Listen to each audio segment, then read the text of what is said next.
530ರವರೆಗೆ ನಾನು cut off general ಕೆಟಗರಿದು ಬರ್ತದೆ ಅಂತ ಹೇಳಿದ್ದೆ, ಬಟ್ ಅಷ್ಟೊಂದು ಬರೋದಕ್ಕೆ ಸಾಧ್ಯವಿಲ್ಲ ಅಂತ ಅನಿಸ್ತಾ ಇದೆ. ಯಾಕೆ ಈ ರೀತಿಯಲ್ಲಿ ಹೇಳ್ತಾ ಇದ್ದೀನಿ ಅಂದರೆ, ನಾನು 2 ದಿವಸಗಳ ಕಾಲ ವೇಟ್ ಮಾಡಿ ಇನ್ನೊಂದು ಕಟ್ ಆಫ್ ಅನ್ನ ಅನಾಲಿಸಿಸ್ ಮಾಡ್ತೇನೆ ಅಂತ ಹೇಳಿದ್ದೆ. ನಾನು ಆ ಸಂದರ್ಭದಲ್ಲಿ ಮಾಡಿರುವಂಥ ಕಟ್ ಆಫ್ ಇದೆಯಲ್ಲ, ಆ ಒಂದು ಕಟ್ ಆಫ್ ಕೇವಲ ಟಫ್ನೆಸ್ ಲೆವೆಲ್ ಮೇಲೆ ನಾನು ಮಾಡಿರುವಂಥದ್ದು. ಅಂದರೆ ಟಫ್ನೆಸ್ ಲೆವೆಲ್ ಅನ್ನ ಕನ್ಸಿಡರ್ ಮಾಡಿ ಯಾವ ರೀತಿಯಲ್ಲಿ ಕಟ್ ಆಫ್ ಆಗ್ಬೋದು ಎಂಬುದನ್ನು ನಾನು ಗೆಸ್ ಮಾಡಿದ್ದೆ. ಆದರೆ 520ರಿಂದ 530ರವರೆಗೆ ಕಟ್ ಆಫ್ ನಿಲ್ಲೋದಕ್ಕೆ ಸಾಧ್ಯವೇ ಇಲ್ಲ. ಅದಕ್ಕಿಂತ ಕಡಿಮೆ ಕಟ್ ಆಫ್ ನಿಲ್ಲುವಂಥ ಸಾಧ್ಯತೆ ನನಗೆ ಕಾಣಿಸ್ತಾ ಇದೆ. ಆ ಒಂದು ಕಾರಣದಿಂದಾಗಿ 500ರ ನಿಯರ್ ಬೈ ಅಲ್ಲಿ ಈ ಒಂದು ಕಟ್ ಆಫ್ ನಿಲ್ಲುವಂತಹ ಕಾರಣದಿಂದಾಗಿ ನಾನು ಈ ಒಂದು ವಿಡಿಯೋನ ಮಾಡ್ತಾ ಇದ್ದೇನೆ. ಇದರಲ್ಲಿ ನಾನು ಪೂರ್ತಿ ಎಕ್ಸ್ಪ್ಲೇನ್ ಮಾಡಲಿದ್ದೇನೆ ಯಾವ ರೀತಿಯಲ್ಲಿ ಅನಾಲಿಸಿಸ್ ಅನ್ನ ಮಾಡಬಹುದಾಗಿರುತ್ತೆ ಎಂಬುದನ್ನ.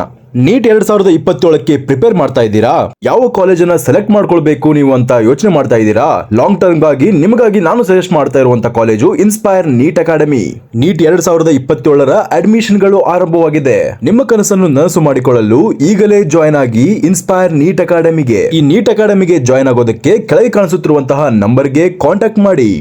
Neat marks versus rank prediction ಅನ್ನ ಮಾಡ್ತಾ ಇದ್ದೇನಲ್ಲ, ಇದನ್ನ ಯಾವ ರೀತಿಯಲ್ಲಿ ಮಾಡ್ತಾ ಇದ್ದೇನೆ ಅಂದ್ರೆ, ಕಳೆದ ವರ್ಷಗಳಲ್ಲಿ ಎಷ್ಟು ಮಾರ್ಕ್ಸ್ ಡಿಫರೆನ್ಸ್ಗೆ ಎಷ್ಟು ರ್ಯಾಂಕ್ ಅಲ್ಲಿ ವೇರಿ ಆಗ್ತಾ ಇತ್ತು, ಈ ರೀತಿಯ ಕ್ವಶನ್ ಪೇಪರ್ ಬಂದಾಗ ಈ ಒಂದು ರ್ಯಾಂಕ್ ಅಲ್ಲಿ ಎಷ್ಟು ಡಿಫರೆನ್ಸ್ ಆಗ್ತಾ ಇತ್ತು, ಎಷ್ಟು ಜನ ಟಾಪರ್ಸ್ ಗಳ ಇರ್ತಾ ಇದ್ರು, ಈ ಎಲ್ಲ ಮಾಹಿತಿಗಳನ್ನ ಕಲೆಕ್ಟ್ ಮಾಡಿಕೊಂಡು ಈ ಒಂದು ರ್ಯಾಂಕ್ ವರ್ಸಸ್ ಮಾರ್ಕ್ಸ್ ಅನ್ನ ಪ್ರೆಡಿಕ್ಟ್ ಮಾಡಿದ್ದೇನೆ.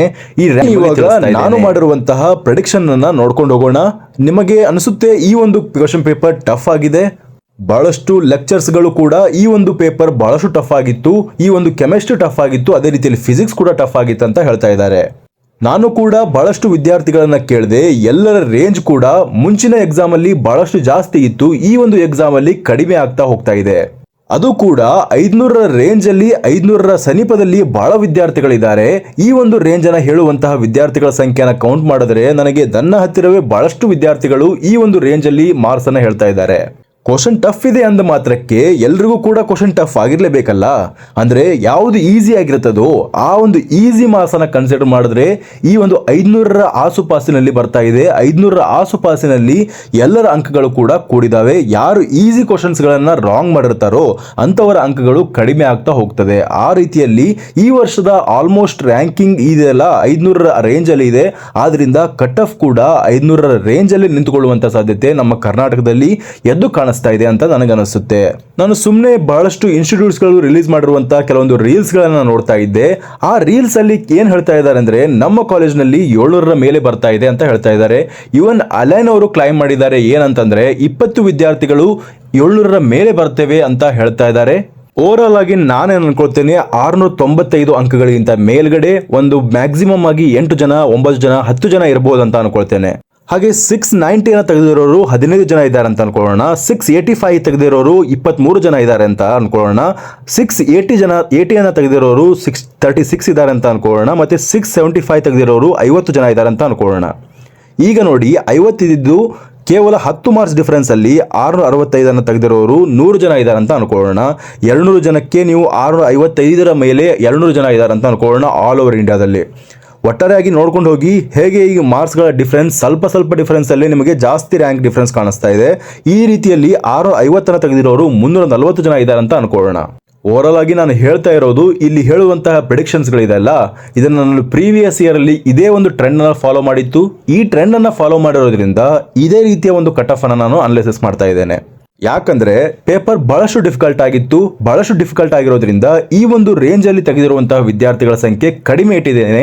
ನೋಡೋಣ ಎಷ್ಟರ ಮಟ್ಟಿಗೆ ಈ ಒಂದು ಸತ್ಯವಾಗಲಿದೆ, ಈ ಒಂದು ಕಟ್ ಆಫ್ ಅನಾಲಿಸಿಸ್ ಇದೆಯಲ್ಲ, ಈ ಒಂದು ರ್ಯಾಂಕ್ ವರ್ಸಸ್ ಮಾರ್ಕ್ಸ್ ಅನಾಲಿಸಿಸ್ ಇದೆಯಲ್ಲ, ಎಷ್ಟರ ಮಟ್ಟಿಗೆ ಸರಿಯಾಗುತ್ತೆ ಎಂಬುದನ್ನು ನೋಡೋಣ. ಮುಂದಿನ ಒಂದು ಮಾರ್ಕ್ಸ್ ಗಳನ್ನ ನೋಡಿ, 625 1000 ಜನ, 620 2000 ಜನ, 615 2500 ಜನ. ಅದೇ ರೀತಿಯಲ್ಲಿ ನೀವು ನೋಡ್ಕೊಂಡು ಹೋಗ್ಬೋದು 10,000 ಜನ ಎಲ್ಲಿ ಮಟ್ಟಿಗೆ ಇದ್ದಾರೆ ಅಂದ್ರೆ 580ರ ಮೇಲೆ 10,000 ರ್ಯಾಂಕ್ ಬರಬಹುದು ಅಂತ ನನಗನ್ಸುತ್ತೆ. 580 ಮಾರ್ಕ್ಸ್ ಬಂದವರಿಗೆ 10,000ದ ಒಳಗಡೆ ಬರುವಂತ ಚಾನ್ಸಸ್ ಇದೆ ಅಂತ ನನಗನ್ಸುತ್ತೆ. ಹಾಗೆ 570 ಅಂಕಗಳನ್ನು ತೆಗೆದವರಿಗೆ 15,000 ಜನ ಇದ್ದಾರೆ ಅಂತ ಅನ್ಕೊಳ್ಳೋಣ. 15,000 ರ್ಯಾಂಕ್ ಬರಬಹುದು ಅಂತ ಅನಿಸುತ್ತೆ. ನೋಡಿ, ಇನ್ ಮುಂದೆ ಬರುವಂತಹ ಅಂಕಗಳು ಪ್ರತಿಯೊಂದು 5 ಅಂಕಗಳಿಗೂ ಕೂಡ ಬಹಳಷ್ಟು ರ್ಯಾಂಕ್ ಡಿಫರೆನ್ಸ್ ಆಗಲಿದೆ.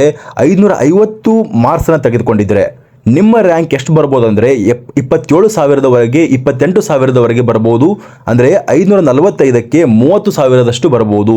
ಆಲ್ಮೋಸ್ಟ್ ಎಲ್ಲ ಪ್ರಿಡಿಕ್ಷನ್ ನಾನು ನೋಡ್ತಾ ಇದ್ದೇನೆ. ಅಲೈನ್, ಆಕಾಶ್ ಈ ರೀತಿಯ ಪ್ರಿಡಿಕ್ಷನ್ಗಳನ್ನು ನೋಡಿದಾಗ ಎಲ್ಲರೂ ಕೂಡ ಒಂದೇ ಒಂದು ಕಟ್ ಆಫ್ ಅನ್ನು ಹೇಳ್ತಾ ಇದ್ದಾರೆ. ಜನರಲ್ ಕ್ಯಾಟಗರಿಗೆ ಎಷ್ಟಂತ ಹೇಳ್ತಾ ಇದ್ದಾರೆ ಅಂದರೆ 550ರ ನಿಯರ್ ಬೈ ಬರ್ತಾ ಇದೆ ಈ ಒಂದು ಕಟ್ ಆಫ್ ಈ ವರ್ಷದದ್ದು ಅಂತ ಬಹಳಷ್ಟು ಜನ ಪ್ರಿಡಿಕ್ಷನ್ ಮಾಡ್ತಾ ಇದ್ದಾರೆ. 545ರವರೆಗೆ ಪ್ರಿಡಿಕ್ಷನ್ ಮಾಡ್ತಾ ಇದ್ದಾರೆ. ಹಾಗಿದ್ದಾಗ ಲಾಸ್ಟ್ ಇಯರ್ನ ಒಂದು ಟ್ರೆಂಡ್ ಅನ್ನು ನೋಡ್ಕೊಂಡು ಹೋದರೆ ಆಲ್ ಇಂಡಿಯಾ ರ್ಯಾಂಕಿಂಗ್ ಅಲ್ಲಿ ಜನರಲ್ ಕ್ಯಾಟಗರಿಯಲ್ಲಿ 30,000 ರ್ಯಾಂಕ್ ಇದ್ರೆ ಸೀಟ್ ಸಿಗುತ್ತೆ. ಅದೇ ಒಂದು ಕಟ್ ಆಫ್ ಆಗಿರ್ತಾ ಇತ್ತು. ಆ ಒಂದು ರ್ಯಾಂಕಿಗೆ 545 ಪ್ರೆಡಿಕ್ಟ್ ಮಾಡ್ತಾ ಇದ್ದಾರೆ. ಆಲ್ಮೋಸ್ಟ್ ಆಗಿ ನಾನು ಅದೇ ರೇಂಜ್ ಅಲ್ಲಿ ಆಗುವ ರೀತಿಯಲ್ಲಿ ಈ ಒಂದು ರ್ಯಾಂಕ್ ವರ್ಸಸ್ ಮಾರ್ಕ್ಸ್ ಅನ್ನ ಅರೇಂಜ್ ಮಾಡಿದ್ದೇನೆ. ತದನಂತರ 530 ಬಂದರೆ 45,000 ರ್ಯಾಂಕ್ ಬರ್ತದೆ. ಅದೇ ರೀತಿ 525 ಬಂದರೆ 50,000 ರ್ಯಾಂಕ್ ಬರ್ತದೆ. 520 ಬಂದರೆ 58,000. ಅಂದರೆ ನೋಡಬಹುದು ಇಲ್ಲಿ 5 ಅಂಕಗಳಿಗೆ 10,000ದಷ್ಟು ಡಿಫರೆನ್ಸ್ ಆಗ್ತಾ ಇದೆ. ಈ ಒಂದು ರೇಂಜಲ್ಲಿ ಬಹಳಷ್ಟು ವಿದ್ಯಾರ್ಥಿಗಳು ಇರ್ತಾರೆ ಅಂತ ನಾನು ಹೇಳಿದ್ದೆ ಅಲ್ಲ. ಆ ಒಂದು ಅನಾಲಿಸಿಸ್ ಅನ್ನು ನಾವು ಇಟ್ಕೊಂಡ್ರೆ ಲಾಸ್ಟ್ ಇಯರ್ದು ಕೂಡ ನಾನು ಇದೇ ಒಂದು ರೇಂಜಲ್ಲಿ ನೋಡಿದ್ದೆ. ಈ ಒಂದು ಮಾರ್ಕ್ಸ್ ರೇಂಜಲ್ಲಿ ಬಹಳಷ್ಟು ವಿದ್ಯಾರ್ಥಿಗಳು ಇರ್ತಾರೆ. ಆದ್ರಿಂದ ಕಟ್ ಆಫ್ ಅಲ್ಲಿ ಮತ್ತೆ ರ್ಯಾಂಕ್ ಅಲ್ಲಿ ಬಹಳಷ್ಟು ಡಿಫರೆನ್ಸ್ ಆಗುತ್ತೆ ಈ ಒಂದು ಮಾರ್ಕ್ಸ್ ಅಲ್ಲಿ. ಹಾಗೆ 510ಕ್ಕೆ ನೋಡ್ಬೋದು ನೀವು. 510ಗೆ ಎಷ್ಟು ಬರ್ಬೋದು ಅಂದರೆ 75,000ದಷ್ಟು ಬರ್ಬೋದು. 505ಗೆ 83,000 ಬರ್ಬೋದು. ಮತ್ತು 500ಗೆ 92,000 ಬರ್ಬೋದು ಅಂತ ನನಗನ್ಸುತ್ತೆ. ಇದರ ಮಟ್ಟಿಗೆ ನಾನು ನೋಡ್ಕೊಂಡು ಹೋದಾಗ ನಮ್ಮ ಕರ್ನಾಟಕದ ಕಟ್ ಆಫ್ 500 ನಿಯರ್ ಬೈ ನಿಲ್ಲುತ್ತೆ ಜನರಲ್ ಕ್ಯಾಟಗರಿದು ಅಂತ ಅನಿಸುತ್ತೆ. ಅಂದರೆ 500 ಒಳಗಡೆ ಬಂದರೆ 1,00,000 ದಾಟುವಂಥ ಚಾನ್ಸಸ್ಸು ಭಾಳಷ್ಟು ಅದು ಕಾಣಿಸ್ತಾ ಇದೆ. ಇದನ್ನು ನಾನು ಯಾವ ರೀತಿ ಅನಾಲಿಸಿಸನ್ನು ಮಾಡಿ ಹೇಳ್ತಾ ಇದ್ದೇನೆ ಅಂದರೆ ಆಲ್ಮೋಸ್ಟ್ ಎಲ್ಲ ವಿದ್ಯಾರ್ಥಿಗಳಿಗೂ ಕೇಳಿದ್ರೆ ಲಾಸ್ಟ್ ಒಂದು ಎಕ್ಸಾಮಲ್ಲಿ 550 ಅಂಕಗಳನ್ನು ತೆಗೆದರೂ ಕೂಡ ಈ ಒಂದು ಎಕ್ಸಾಮಲ್ಲಿ 490, 480, 470 ಈ ರೀತಿಯಲ್ಲಿ ಮಾರ್ಕ್ಸ್ಗಳನ್ನು ಹೇಳ್ತಾ ಇದ್ದಾರೆ. ಅಂದರೆ ಓವರಾಲ್ ಆಗಿ ಎಲ್ಲವನ್ನ ಗಮನಿಸಿಕೊಂಡ್ರೆ ಈ ಒಂದು ರೇಂಜಲ್ಲಿ ಬಹಳ ವಿದ್ಯಾರ್ಥಿಗಳು ಇರೋದ್ರಿಂದ ಇಲ್ಲಿ 1 ಮಾರ್ಕ್ಸ್ 2 ಮಾರ್ಕ್ಸ್ ಇಂದನೂ ಕೂಡ ಬಹಳಷ್ಟು ರ್ಯಾಂಕ್ ಡಿಫರೆನ್ಸ್ ಆಗುವಂಥ ಚಾನ್ಸಸ್ ಇರುತ್ತೆ. ಈ ಒಂದು ಪೇಜ್ ಅನ್ನು ನೀವು ಸ್ಕ್ರೀನ್ಶಾಟ್ ಹೊಡ್ಕೊಳ್ಳಿ. ಸ್ಕ್ರೀನ್ಶಾಟ್ ಹೊಡ್ಕೊಂಡು ಇದನ್ನ ಅನಾಲಿಸಿಸ್ ಮಾಡಿ ನೋಡಿ. ನೀವು ಪ್ರೀವಿಯಸ್ ಇಯರ್ದು ಒಂದು ರ್ಯಾಂಕ್ ವರ್ಸಸ್ ಮಾರ್ಕ್ಸ್ ಅನ್ನು ಅನಾಲಿಸಿಸ್ ಮಾಡಿ, ಈ ವರ್ಷದ ರ್ಯಾಂಕ್ ವರ್ಸಸ್ ಮಾರ್ಕ್ಸ್ ಅನ್ನು ಅನಾಲಿಸಿಸ್ ಮಾಡಿ ನೋಡಿ. ನಾನು ಹೇಳುತ್ತಿರುವಂತದ್ದು ಆಲ್ಮೋಸ್ಟ್ ಆಗಿ ಅದಕ್ಕೆ ಸಿಮಿಲರ್ ಆಗಿರುತ್ತೆ. 2021ರ ಒಂದು ಕ್ವಶನ್ ಪೇಪರ್ ಅನ್ನ ನೀವು ನೋಡಿದ್ರೆ ಆ ಒಂದು ಕ್ವಶನ್ ಪೇಪರ್ ಅಲ್ಲಿ ಏನಾಗಿತ್ತಂದ್ರೆ ಅವಾಗ ಕೊರೋನಾ ಬ್ಯಾಚ್ ಇರೋದ್ರಿಂದ ಆ ಟೈಮಲ್ಲಿ ಏನಾಗಿತ್ತಂದ್ರೆ ಕ್ವಶನ್ ಪೇಪರ್ ಲೆವೆಲ್ ಫಿಸಿಕ್ಸ್ ಅಲ್ಲಿ ಬಹಳಷ್ಟು ಡಿಫಿಕಲ್ಟ್ ಆಗಿ ಬಂದಿತ್ತು. ಈವನ್ ಕ್ವಶನ್ಸ್ಗಳು ಜಾಸ್ತಿ ಇತ್ತು, ಟೈಮ್ ಅನ್ನ ಕಡಿಮೆ ಮಾಡಿದ್ರು. ಈ ಎಲ್ಲ ಫ್ಯಾಕ್ಟರ್ಸ್ ಗಳನ್ನ ಕೌಂಟ್ ಮಾಡಿದಾಗ ಆ ಒಂದು ಪೇಪರ್ ನೋಡಿದಾಗ 2021ರಲ್ಲಿ ಫಿಸಿಕ್ಸ್ ಪೇಪರ್ ಟಫ್ ಆಗಿರೋದ್ರಿಂದ ಕೆಮಿಸ್ಟ್ರಿ ನಾರ್ಮಲ್ ಆಗಿತ್ತು ಮತ್ತೆ ಬಯಾಲಜಿ ಲೆಂತಿ ಆಗಿತ್ತು. ಎಲ್ಲ ಫ್ಯಾಕ್ಟರ್ಸ್ ಗಳನ್ನ ಕನ್ಸಿಡರ್ ಮಾಡಿದಾಗ ಆ ವರ್ಷದಲ್ಲಿ ಕೂಡ ಏನಾಗಿತ್ತಂದ್ರೆ ಕಟ್ ಆಫ್ ಇದೇ ಒಂದು ಲೆವೆಲಲ್ಲಿ ಇದೇ ಒಂದು ಟ್ರೆಂಡ್ ಅಲ್ಲಿ ಫಾಲೋ ಮಾಡಿತ್ತು. ಅದೇ ರೀತಿಯಲ್ಲಿ 475 ಬಂದರೆ 470 ಬಂದರೆ ಆಲ್ಮೋಸ್ಟ್ ಆಗಿ 1,20,000ವರೆಗೆ 1,30,000ವರೆಗೆ ರ್ಯಾಂಕ್ ಬರುವಂಥ ಸಾಧ್ಯತೆ ಇರುತ್ತೆ. ಹಾಗೆ 2 ಲಕ್ಷ ರ್ಯಾಂಕ್ ಬಂದರೆ ಅಂದರೆ 2 ಲಕ್ಷ ರ್ಯಾಂಕಿಗೆ 425 ಅಂಕಗಳು ಬರಬೇಕಾಗುತ್ತೆ. SC ಕ್ಯಾಟಗರಿಯವರ ಕಟ್ ಆಫ್ ಇರುತ್ತಲ್ಲ ಈ 400 ರೇಂಜಲ್ಲಿ ಸುತ್ತಾಡುತ್ತೆ. ಅಂದರೆ SC ಮತ್ತು ST ಕ್ಯಾಟಗರಿಯವರಿಗೆ 400 ಅಂಕಗಳು ಬಂದರೂ ಕೂಡ 420, 410 ಈ ಅಂಕಗಳು ಬಂದರೂ ಕೂಡ ಸೇಫ್ ಒಂದು ಅಂಕಗಳು ಅಂತ ಭಾವಿಸಬಹುದಾಗಿರುತ್ತೆ. ಲಾಸ್ಟ್ ಇಯರ್ ಅಲ್ಲಿ SC ಮತ್ತು ST ಕ್ಯಾಟಗರಿಗಳಿಗೆ 2,30,000, 2,20,000ವರೆಗೆ ಕಟ್ ಆಫ್ ನಿಂತ್ಕೊಂಡಿತ್ತು. ಆ ಒಂದು ಅಂಕಗಳಿಗೆ ಆ ಒಂದು ರ್ಯಾಂಕ್ಗಳಿಗೆ ಈ ಒಂದು ಮಾರ್ಕ್ಸ್ ಅನ್ನು ನೋಡಿಕೊಂಡಾಗ 420, 410 ಮತ್ತು 400 ನಿಯರ್ ಬೈ ಅಲ್ಲಿ SC ಮತ್ತು ST ಕ್ಯಾಟಗರಿಯವರಿಗೆ ಕಟ್ ಆಫ್ ನಿಲ್ಲುವಂತ ಚಾನ್ಸಸ್ ಎದ್ದು ಕಾಣಿಸ್ತಾ ಇದೆ. ನೋಡೋಣ, ನಾನು ಕೇವಲ ಇಲ್ಲಿ ಒಂದು ಅನಾಲಿಸಿಸ್ ಅನ್ನ ಮಾಡಿದ್ದೇನೆ. ಎಷ್ಟರ ಮಟ್ಟಿಗೆ ಇದು ಸರಿ ಆಗುತ್ತೆ ಅನ್ನೋದು ನನಗೂ ಕೂಡ ಗೊತ್ತಿಲ್ಲ. ನೋಡೋಣ, ವೇಟ್ ಮಾಡೋಣ.